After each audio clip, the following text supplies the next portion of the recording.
नमस्कार, आदाब। आप देख रहे हैं साबिर शेख के साथ ऑन रिकॉर्ड मीरा भाईंदर। दोस्तों, मीरा भाईंदर शहर में हमारे शहर की जो मेयर है ज्योत्ना हंसनाले, इनको लेकर काफ़ी अलग-अलग चर्चाओं ने ज़ोर पकड़ा हुआ है, जिसका हम खुलासा करते हुए आप सभी को बताना चाहेंगे कि ज्योत्ना हंसनाले करीब 4 दिनों से महानगर पालिका में नहीं आ पाई है। बताया जा रहा था कि उन्हें कोविड हुआ है, लेकिन ऐसा नहीं है। उनसे हमने बातचीत की तो तब हमें पता चला उनके जो पति है वो एक बीमारी से जूझ रहे हैं, जिसके चलते उन्हें पॉजिटिव बताया गया है और अपने पति की देखरेख करने के लिए, अपने पति के साथ में रहने के लिए ही उन्होंने महानगर पालिका में आना बंद किया है पिछले 4 दिनों से। हालांकि उन्होंने भी अपनी कोविड की जांच करवाई है, उस कोविड की जांच में उनकी रिपोर्ट नेगेटिव आई है। तो अब इस बात पर विराम लग जाना चाहिए कि उन्हें कोविड पॉजिटिव हुआ है। ये पूरी दोस्तों, हमारे मीरा भाईंदर महानगर पालिका का जो सरकारी टेम्बा अस्पताल है, इस अस्पताल में जो लोग अपनी सेवा दे रहे हैं, जो डॉक्टर्स है, नर्स है, पैरामेडिकल स्टाफ है, इन लोगों को पिछले महीने का तनख्वाह इस महीने ख़त्म होने तक नहीं मिल पाया है, जो कि काफ़ी अशोभनीय है हमारी महानगर पालिका के लिए। दोस्तों, मैं आप सभी को एक नई खबर की तरफ ले जाना चाहूँगा कि इसी महानगर पालिका का जो सरकारी टेम्बा अस्पताल है, इसमें अब लिक्विड ऑक्सीजन की भी सुविधा आज से शुरू की गई है। क्या होता है ये लिक्विड ऑक्सीजन, किस तरह से ये काम करते हैं, इस बारे में हम जानते हैं। यहाँ की जो जिम्मेदार डॉक्टर है, डॉक्टर अर्चना, उनसे क्या कहना है तो उनका। आईसीयू रेडी किया गया। अभी फ़िलहाल 21 बेडेड हम लोग आईसीयू चला रहे हैं और अभी एक आईसीयू का हम लोगों ने रेडी करके रखा हुआ है। बस वेट कर रहे थे लिक्विड ऑक्सीजन, जो हमारा सेंट्रल लाइन जो लिक्विड ऑक्सीजन का शुरू होने जा रहा है, आज से हम लोगों ने शुरू कर दिया है उसे।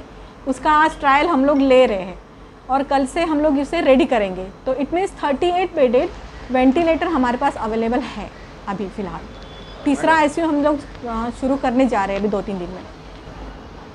पहले जो सिलेंडर ऑक्सीजन होता था और अभी ये लिक्विड ऑक्सीजन जो है, उसमें डिफरेंस ये है कि अगर ऑक्सीजन कट ऑफ हो गया आईसीयू के पेशेंट को, तो वहाँ पे पेशेंट की डेथ भी हो सकती है और उनका पल्स रेट और आरआर और इसमें फ़र्क होकर पेशेंट को तकलीफ़ भी हो सकती है, डेथ भी हो सकती है। लेकिन अब ये होगा कि लिक्विड ऑक्सीजन जो है वो पेशेंट के लिए इस तरह से फ़ायदेमंद होगा कि वो कंटिन्यूस शुरू रहेगा, जिसकी वजह से पेशेंट को इस तरह से कोई परेशानी नहीं होगी, कट ऑफ नहीं होगा ऑक्सीजन का स्रोत। उसकी वजह से पेशेंट की डेथ होना या फिर उनसे कोई तकलीफ़ होना ये मिनिमम हो जाएगा, अभी नहीं होगा इस तरह से। इसके लिए हम लोगों ने सेंट्रलाइज कर दिया है उसे पूरा। मैडम, जो निजी अस्पतालों से जो यहाँ के शहर में जो कोविड के इलाज कर रहे हैं कोरोना के मरीजों का, उन अस्पतालों से भी क्या हमारे यहाँ पर पेशेंट आते हैं और वो किन हालात में आते हैं? हाँ, ये है कि अभी बड़े बड़े अस्पतालों में ऑलरेडी पेशेंट वहाँ पे एडमिट है, but they cannot afford right now.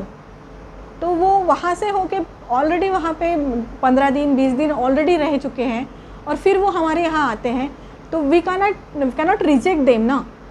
तो ऑलरेडी वो जेरियाटिक पेशेंट है, इनकेस ओल्ड पेशेंट है, तो फिर वो अनअफोर्डेबिलिटी की वजह से ट्रांसफ़र हुआ है, तो फिर एक क्रिटिकल सिचुएशन में ऑलरेडी वो है। यहाँ पे जब आता है तो ऑलरेडी क्रिटिकल सिचुएशन में होता है।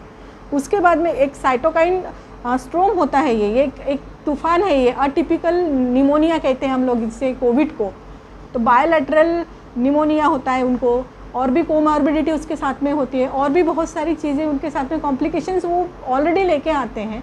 और साथ में जब यहाँ आते हैं तो मल्टीपल फिर साइटोकाइन स्ट्रोम की वजह से वो तो मल्टीपल ऑर्गन फेल्योर में चला जाता है, जिसकी वजह से फिर यहाँ पे यहाँ के डॉक्टर हम लोग करते हैं, वहाँ पे हम लोग उनके लिए ट्राई करते हैं, या फिर जो भी वो लोग मेहनत करते हैं यहाँ पे वो करते हैं, पर दे कांट। कभी कभी होता है ऐसे कि ऑलरेडी पेशेंट इतना बैड होके आया हुआ है, तो इसकी वजह से हो सकता है। मैडम, ज़्यादातर यहाँ पर किस तरह के मरीज, क्या बच्चे, जवान या बुजुर्ग, किस तरह के मरीजों की यहाँ पर ज़्यादातर डेथ हुई है? यहाँ पे ज़्यादातर जेरियाटिक पेशेंट जो है, मतलब ओल्ड एज जो है, उन्हीं की डेथ हुई है।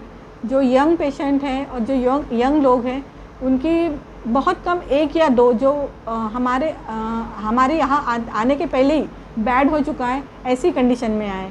अदरवाइज़ यहाँ पे कोई पेशेंट एडमिट हुआ है यंग, और हमारे डॉक्टर ने उसके इसमें कोई गलती की है या फिर प्रॉपर वर्क नहीं किया है, ऐसा नहीं है। मतलब पूरा जो है कि वो एकदम क्रिटिकल कंडीशन में ही यहाँ पर आता है जी, पेशेंट, इसलिए भी हमारे यहाँ पर जो भी यंग पेशेंट आए हैं वो पहले ही क्रिटिकल कंडीशन में आए हुए हैं यहाँ पे। अदरवाइज़ तो ओल्ड पेशेंट का ही मोर्टेलिटी रेट में ज़्यादा है हमारे यहाँ पे, ओल्ड ही पेशेंट गए हुए हैं, because already they were in a critical condition at that time. Liquid oxygen जो हम लोगों ने लगाया, यहाँ पर प्लांट लगाया, उसके चलते अब वो डेथ रेट पर भी काबू पाया जा सकेगा, कंट्रोल। देखिए अभी इस पे मैं और एक बात बोलना चाहूँगी कि ये जो लिक्विड ऑक्सीजन है ये कंटिन्यूस रहेगा। पहले जो सिलेंडर वाला मैनिफोल्ड और ये जो सब सिस्टम बनाया हुआ था, उसमें क्या कि सिलेंडर चेंज करते करते 1-2 मिनट का अगर प्रेशर डाउन हो गया या फिर फ्लो कम हो गया तो थोड़ा सा फ्लक्चुएशन आ सकता था, लेकिन उसकी वजह से कोई डेथ हुई नहीं है अभी तक।